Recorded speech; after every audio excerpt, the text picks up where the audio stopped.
Welcome in this video. Today we talk about metering in the camera, what it's for, why it's important to know the metering and everything in this video.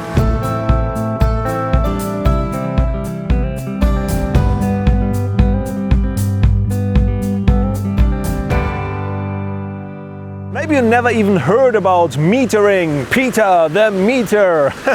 That's actually a German joke. But anyway, metering is quite important because your camera is metering the light all the time. And when it meters wrong, or when you set it actually wrong, then you get over or underexposed images. So I show you what the different meter modes mean and how you can use them for your purpose. So let's start. The different meter modes you find when you hit FN, and then you just go here, metering mode. You click it, and then you see there are different options available. You have multi, you have center, and you have spot available. But what do they actually mean? Spot works, as the name says, like a spot. So it only meters a spot, and usually the spot is in the middle. With some cameras, it's like wherever your focus point is set to, that it meters that spot. I don't know what's with that camera. I did not use this option in years, but I want to explain it to you anyway. So spot works like this. When I, for example, now meter Timothy, and I'm now in program auto mode, because then the metering works best. So I'm now metering on Timothy. And Timothy wears a black sweater and black pants. So I meter on his black sweater. And what the camera does with spot, it only meters the black shirt. So it will say, that's too dark. I need to make it brighter. So racist, the camera, isn't it? So it is much brighter when I meter at a black shirt. But when I now, for example, go on the ground and I meter on the ground where the sun is, it will make a normal exposed image. But when I now go in something very bright, like in the sky, it will meter very, very dark. I'm in the same light condition here, everything is same, but let's look at the different exposures. In the sky, I'm at f8, 1/1000th of a second. When I'm at the ground, I'm at f8, but 1/100th of a second. And when I'm at Timothy, I'm at 1/40th of a second with f4.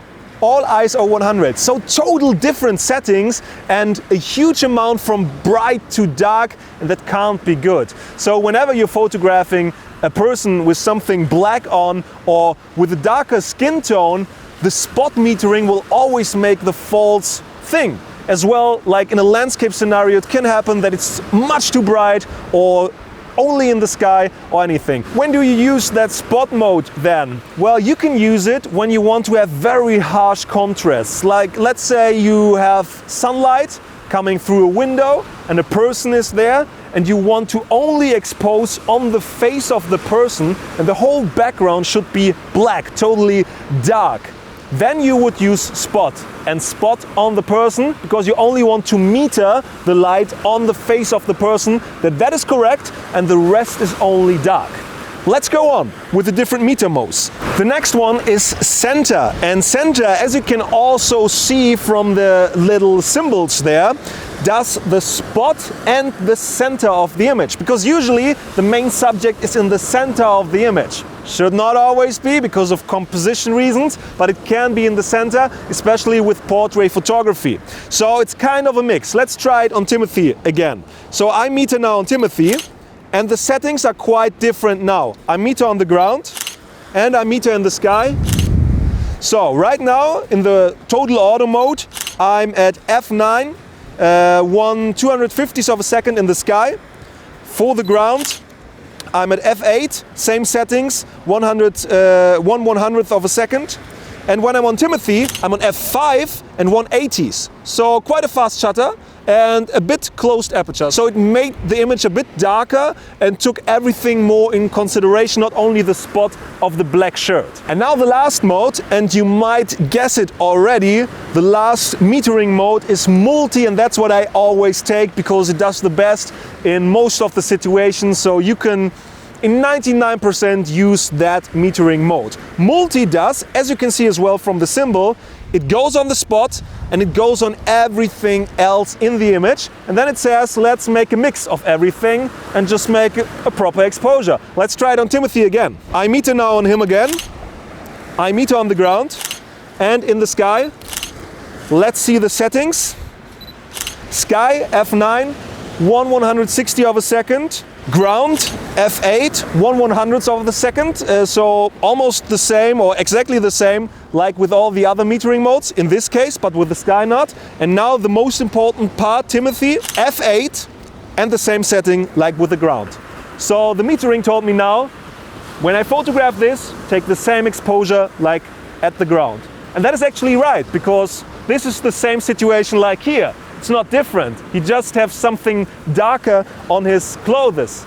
So that's why I usually take that metering mode. Because wherever you point your camera at, it can be that things are brighter or darker. And the camera will always do what you set the camera to. So now go in your camera and check what you set as a metering mode. And maybe that was something you set on accident and you always thought about, why are my images so bright and why are they so dark? What is the camera doing? What am I doing? Am I a bad photographer or anything? Then just write in the comments if you did the mistake, because I know a lot of people that did the mistake because they did not knew what it does, or they heard from somebody, well, just set it on spot. Spot is best, spot is for pros. I wouldn't say so. It's good in some situations, but I use multi in all of the times. It's like auto white balance. 99%, it works totally good. I hope you liked the video. I hope you learned something from this video. Write me your opinion. What metering mode do you use or did you use in the past in the comments below? And of course, quick commercial! If you want to learn more about photography, subscribe to the channel and check out learnfromben.com. This is my website. There you find video courses about landscape photography. I teach you all the essentials you need to know. And there are video courses about image editing, Lightroom, Photoshop, learnfromben.com. Great website. Keep on taking good photos and we see us in the next video. Bye bye.